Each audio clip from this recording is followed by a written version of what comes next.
Hello everybody and welcome to race number 13 of the Amp Energy Racing Series at Washington. Cody Lochner would have the pole, but would start on the outside for some reason, as Alex Yates would look under him in turn number 1 and take the lead. Alright, Jack Walter. If you're in the points lead, it does not help to run last. Started last and would run back there for most of the race. Yates would pull up to a half-second lead over Herb Cilantro in the 42 and Brandon Olch in the 84. And here's James Proctor coming back from missing about 2 or 3 races. He did not make a race in the qualifying race, so, well, he wasn't doing too well running in the back. Michael Carter, another championship contender. Why run in the back when you're going for a championship? I don't know, but they were. Nate Know-It-All. You might not have seen him this year in the 83.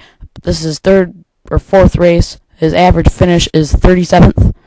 So he's looking to change that around here at Washington, running 3rd at the moment. Caution 1 would occur on lap 10.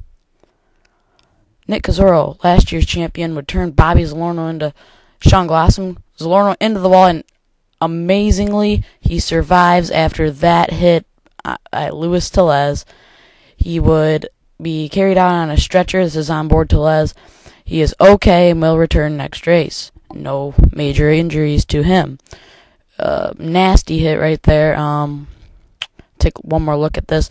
Former champion gets into him, goes around, and boom. Unable to get a word after he was checked out of the hospital, but apparently he's mad at Cazzoro.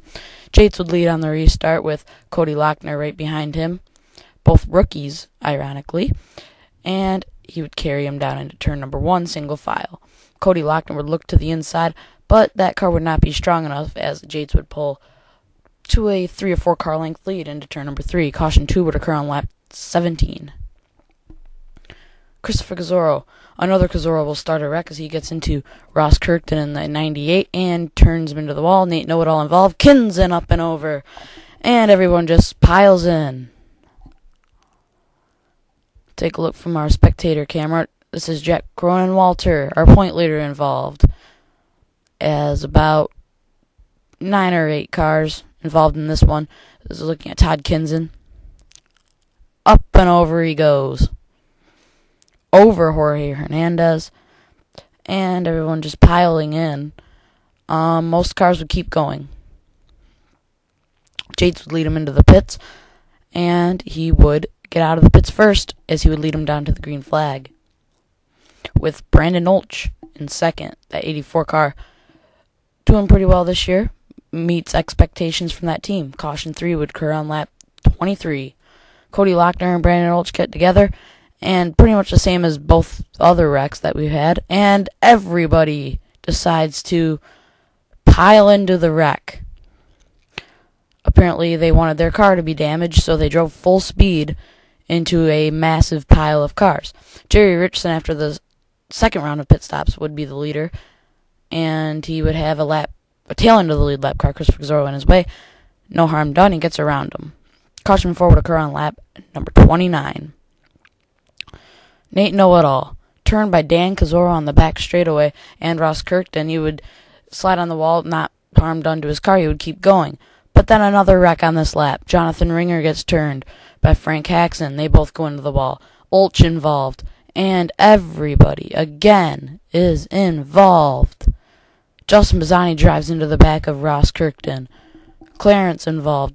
Carter is involved. Filter. Richardson, again, will lead on the restart with Jalen Scranson behind him, but he would pull away to a 2-second lead over him, and we would have a very long green flag run, as finally he would come into the pits for some green flag pit stops. Sean Glossum would assume the lead, but he would eventually dive into the pits, giving the lead to Jonathan Ringer in the 43. Now, this was probably the longest green flag run we've had all year where the race had more than 4 cautions. Ringer and Dan Cazzoro, both came in, relinquishing the lead back to Jerry Richardson in the 54. and the long green flag run would end on lap number 80, caution 5. Herb Cilantro and Harrison Filter, number 41 and 42, get together, and Filter goes around. Thank God he didn't get hit, or we would have seen another fatality. He'd keep on going. Jerry Richardson in the 54, again leading him down to the green, and Jalen Scranton following closely on his tail, and another caution. Caution 6, lap 86, the last caution of the day. Christopher Zoro again causes a wreck as he gets into Jeff Gender and Frank Haxon up on the hill. Could have been bad, but we had another wreck that was even worse. Nate Know-It-All gets turned by Kirkton, as you see Christopher Zoro sliding. Watch this ride. Know-It-All slides up the track. Harrison Filter hits him up and over once. Goes over again. That's 2, 3 times. Make that 4 times going over in turn 3. A single file restart would have Jerry Richardson with a 2-car gap over Jalen Scranton in the 26. He would get around him and start closing in on Richardson. He would gain every single lap, but Richardson takes the white flag. Scranton didn't look like he had anything going, and Jerry Richardson would take his second win of the year. Congratulations to the 54 team on their second win of the year, the only team who has won multiple races. Here are the top 5 results and the top 5 standings. We'll see you next week.